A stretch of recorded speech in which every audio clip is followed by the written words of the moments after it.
Postcard. The List. In 1999, on a January day in Connecticut, I sat next to a young truck driver who towed my car to the garage for a new battery. He asked me if I was single, then why I wasn't married. I said it wasn't on the list. What list? He asked.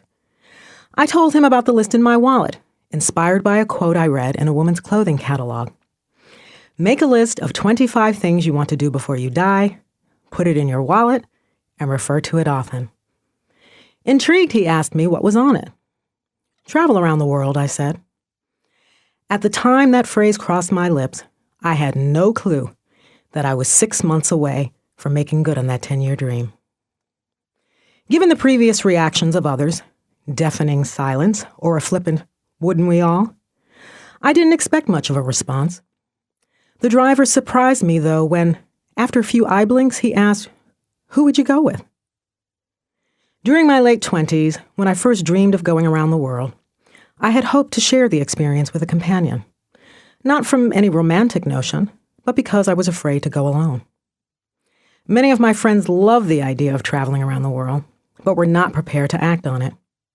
Yet for me, the call to go was so strong, to ignore it would have guaranteed a life of emotional torment.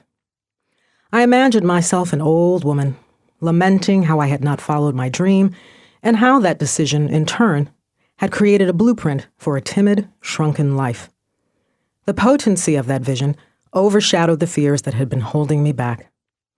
I knew that whenever I took my world trip, it would be solo. So, on a wintry day in Connecticut, I answered the tow truck driver's question, "Who would you go with?" using one of my father's favorite expressions, me, myself, and I. Pearl. Sometimes our dreams are affirmed in the most unlikely ways by the most unlikely people. That's why we need to speak our commitment out loud.